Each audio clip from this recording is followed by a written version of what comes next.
यहाँ पर एक क्वेश्चन है, which of the following carbocations, हम जानते हैं जब कार्बन पर पॉजिटिव चार्ज होता है तो उसे हम कार्बोकेटाइन कहते हैं या कार्बोनियम आयन कहते हैं, is expected to be most stable. यानी इन चारों ऑप्शंस में कौन सा कार्बोकेटाइन सबसे ज़्यादा स्टेबल होगा? ये वाला सी पॉजिटिव कि ये वाला सी पॉजिटिव कि ये वाला सी पॉजिटिव कि ये वाला सी पॉजिटिव? तो यहाँ पर आंसर होगा सी। ये किस तरह से होगा आइए हम देखते हैं। हम जानते हैं रिंग वाले जो कंपाउंड्स होते हैं उनमें स्टेबिलिटी दो तरीके से आती है। नंबर एक जो है रेजोनेंस से, और नहीं तो नंबर दो इंडक्टिव इफेक्ट से। तो यहाँ पर पहले हम रेजोनेंस चेक करेंगे और रेजोनेंस वर्क नहीं किया तो फिर हम इंडक्टिव इफेक्ट चेक करेंगे। यहाँ पर नाइट्रोजन के दोनों ऑक्सीजन को हम फैलाकर लिख लेते हैं ताकि समझने में आसानी हो। तो NO2 में क्या होता है, एक ऑक्सीजन डबल बॉन्ड से अटैच होता है और एक ऑक्सीजन क्या होता है, कोऑर्डिनेट बॉन्ड से अटैच होता है। अब यहाँ पर हमने NO2 को फैलाकर लिख लिया है। अब हम जानते हैं कि जहाँ पर NO2 ग्रुप जिस ऑप्शन में पॉजिटिव चार्ज को अगर बढ़ा देता है तो क्या होगा, वो ऑप्शन, वो कंपाउंड क्या होगा, हाईली अनस्टेबल हो जाएगा।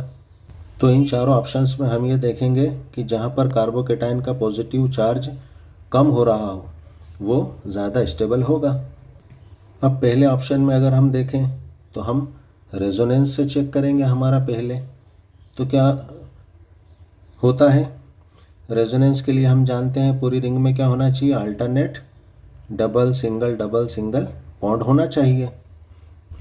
तो यहाँ पर अगर हम देखें तो ये पाई बॉन्ड ऑक्सीजन पे गया, यहाँ पर नेगेटिव, और नाइट्रोजन पर क्या आ गया, पॉजिटिव चार्ज आ गया। अब इसके पास वाला, यहाँ पर पॉजिटिव चार्ज आने पर इसके पास वाला पाई बॉन्ड कहाँ पर, यहाँ पर डल जाएगा। तो यहाँ पर क्या आ जाएगा, पॉजिटिव चार्ज आ जाएगा। लेकिन आगे अब अल्टरनेट सिंगल डबल बॉन्ड इसमें नहीं है, यानी इसमें रेजोनेंस नहीं हो पाएगा। यानी हम यहाँ पर रेजोनेंस से नहीं देख पाएंगे पहले ऑप्शन में। तो यहाँ पर हम किसका यूज़ करेंगे, नंबर 2 यानी इंडक्टिव इफेक्ट से देखेंगे। तो यहाँ पर जो है नाइट्रो ग्रुप में पाई बॉन्ड किस पे, ऑक्सीजन पर डल गया, तो नाइट्रोजन पर क्या आ गया, पॉजिटिव चार्ज आ गया। तो अब यहाँ पर क्या होगा, इंडक्टिव इफेक्ट में हम जानते हैं नाइट्रोजन की इलेक्ट्रोनेगेटिविटी भी ज़्यादा होती है और इस पर पॉजिटिव चार्ज भी है। तो नेक्स्ट स्टेप में क्या हो जाएगा, यहाँ के कार्बन और नाइट्रोजन के बीच का ये जो सिग्मा बॉन्ड है ये क्या होगा, नाइट्रोजन की तरफ थोड़ा सा शिफ्ट हो जाएगा, है ना। नाइट्रोजन की इलेक्ट्रोनेगेटिविटी ज़्यादा होती है और इस पर पॉजिटिव चार्ज है, तो ये क्या होगा, और ज़्यादा इलेक्ट्रॉन अट्रैक्टिंग ग्रुप हो गया है। तो ये क्या करेगा, CN के बीच के बॉन्ड को अपनी तरफ शिफ्ट कर लेगा। तो क्या हो जाएगा, अब यहाँ पर इस कार्बन पे डेल पॉजिटिव आ गया, तो ये क्या करेगा, इस कार्बन के बीच के जो है सिग्मा बॉन्ड को अपनी तरफ अट्रैक्ट करेगा। तो क्या हो जाएगा, CC के बीच का सिग्मा बॉन्ड थोड़ा सा जो है ऊपर वाले कार्बन की तरफ सरक जाएगा। तो इस कार्बन पर क्या आ जाएगा, यहाँ पर जो है डेल 2 पॉजिटिव आ जाएगा, यानी हल्का पॉजिटिव आ जाएगा। अब यहाँ पर ये जो डेल 2 पॉजिटिव है इस कार्बन पे, ये क्या करेगा, इस कार्बोकेटाइन के बीच के सिग्मा बॉन्ड को हल्का सा अपनी तरफ खींचेगा, क्योंकि डेल 2 पॉजिटिव और कमज़ोर पॉजिटिव हो गया। तो यहाँ पर क्या होगा, C पॉजिटिव पे क्या होगा, और पॉजिटिव चार्ज बढ़ जाएगा, क्योंकि पहले से ही पॉजिटिव था हम जानते हैं। और CC के बीच का बॉन्ड जो है ऊपर वाले कार्बन की तरफ सरकने से क्या हो गया, यहाँ पे पॉजिटिव चार्ज और बढ़ गया, यानी ये तो और ज़्यादा अनस्टेबल हो जाएगा हमारा ए ऑप्शन, यानी ये ऑप्शन रॉन्ग है, क्योंकि हमें क्या है, स्टेबिलिटी देखना है। अब यहाँ पर एक बात का ध्यान दें कि यहाँ पर इलेक्ट्रॉन्स किस तरफ शिफ्ट हुए, नाइट्रोजन की तरफ शिफ्ट हुए, यानी इलेक्ट्रोनेगेटिव एटम की तरफ शिफ्ट हुए। तो इस इंडक्टिव इफेक्ट को क्या कहेंगे, माइनस इंडक्टिव इफेक्ट, क्योंकि जब इलेक्ट्रॉन इलेक्ट्रोनेगेटिव एटम की तरफ आते हैं तो उसे क्या कहते हैं, माइनस इंडक्टिव इफेक्ट। अब यहाँ पर हम हमारा ऑप्शन बी चेक करेंगे। सबसे पहले हम इसमें रेजोनेंस देखेंगे। तो जैसा कि हमने बताया था कि रेजोनेंस के लिए हमें क्या डबल सिंगल डबल बॉन्ड चाहिए। तो यहाँ पर क्या है, डबल बॉन्ड है, सिंगल बॉन्ड है, लेकिन यहाँ पर दोनों तरफ कहीं पे भी डबल बॉन्ड नहीं है, यानी यहाँ पर रेजोनेंस नहीं होगा। यानी फिर हम यहाँ पर किससे चेक करेंगे, इंडक्टिव इफेक्ट से चेक करेंगे। तो यहाँ पर जो है पाई बॉन्ड ऑक्सीजन पे आया, इस पर नेगेटिव, यहाँ पर नाइट्रोजन पे पॉजिटिव चार्ज। नाइट्रोजन की इलेक्ट्रोनेगेटिविटी ऐसे भी ज़्यादा होती है, तो ये क्या करेगा, नाइट्रोजन और कार्बन के बीच के सिग्मा बॉन्ड को अपनी तरफ अट्रैक्ट करेगा। तो क्या होगा, यहाँ पर कार्बोकेटाइन जस्ट एडजेसेंट है, यानी नाइट्रोजन से चिपका ही है, नाइट्रोजन के पास वाला ही है। तो यहाँ पर क्या होगा, इंडक्टिव इफेक्ट हमने देखा था, पहले कार्बन पे बहुत ज़्यादा, दूसरे पे उससे थोड़ा कम।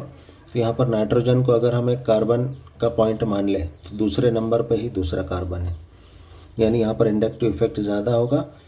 यहाँ पर जो है नाइट्रोजन और कार्बन के बीच का जो सिग्मा बॉन्ड है वो बहुत ज़्यादा नाइट्रोजन की तरफ खिसकेगा।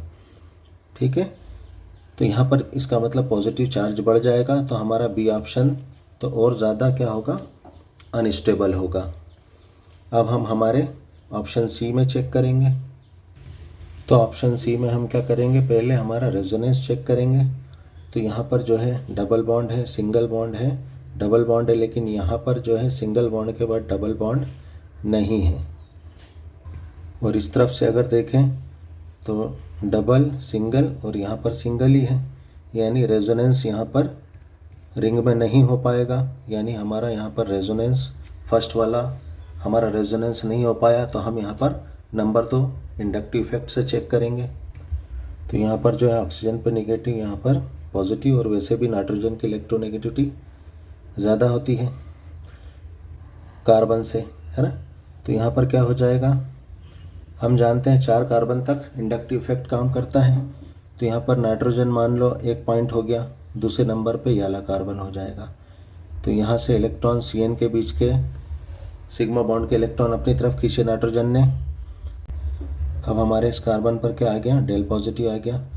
अब यहाँ C और इस C के बीच के बॉन्ड को जो है नाइट्रोजन ने अपनी तरफ खींचा, तो क्या आ जाएगा, इस कार्बन पे आ जाएगा डेल 2 पॉजिटिव, यानी और हल्का हो गया इंडक्टिव इफेक्ट।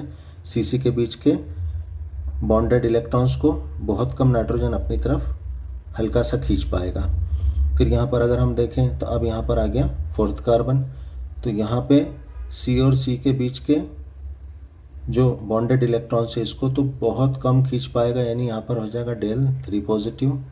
और हम जानते हैं 5th कार्बन तक इंडक्टिव इफेक्ट क्या करेगा, वर्क नहीं करता, यानी यहाँ पर जो पॉजिटिव चार्ज है वो वैसा की वैसा ही बना रहेगा, यानी इसमें ना बढ़ोतरी होगी ना कमी आएगी। और बाकी हमने ए बी ऑप्शन में क्या देखा है, पॉजिटिव चार्ज बढ़ रहा है, यानी वो क्या हो रहे हैं, अनस्टेबल हो रहे हैं। लेकिन यहाँ पर हमारे जो है सी वाले कार्बोकेटाइन पर कोई फ़र्क नहीं पड़ रहा है, यानी पॉजिटिव चार्ज वैसा का वैसा बना हुआ है, यानी यहाँ पर स्टेबिलिटी तो ज़्यादा होगी। हमारे डी ऑप्शन को अगर हम चेक करेंगे तो इसमें कंजुगेटेड कंडीशन अगर देखें तो यहाँ पे डबल बॉन्ड है, सिंगल बॉन्ड है, लेकिन यहाँ पर कहीं पे भी डबल बॉन्ड नहीं है, यानी यहाँ पर क्या होगा, रेजोनेंस नहीं होगा। तो यहाँ पर भी हम हमारे सेकंड इंडक्टिव इफेक्ट से इसको हम चेक करेंगे, इसकी स्टेबिलिटी। तो यहाँ पर अगर हम देखें तो नाइट्रोजन और कार्बन में जो है कार्बोकेटाइन जस्ट जैसा कि हमने हमारे बी ऑप्शन में देखा था, बिल्कुल नाइट्रोजन के एडजेसेंट है। तो यहाँ पर क्या है, इंडक्टिव इफेक्ट जो है बहुत ज़्यादा दूसरे कार्बन पे वर्क करेगा। तो यहाँ पर क्या होगा, पॉजिटिव चार्ज और बढ़ जाएगा, यानी ये भी क्या होगा, डी ऑप्शन हमारा बहुत ज़्यादा अनस्टेबल हो जाएगा। यानी इन सब में अगर हम देखें तो हमारा ए बी और डी इनमें क्या हो रहा है, पॉजिटिव चार्ज बढ़ रहा है, और सबसे ज़्यादा किस में बढ़ रहा है, बी और डी में बढ़ रहा है। तो यहाँ पर हमारा सी ऑप्शन में क्या हो रहा है कि जो कार्बोकेटाइन पे पॉजिटिव चार्ज है वो वैसा का वैसा ही है, इसमें जो है बढ़ नहीं रहा है पॉजिटिव चार्ज। तो ये क्या होगा, मोस्ट स्टेबल होगा। Thanks for watching.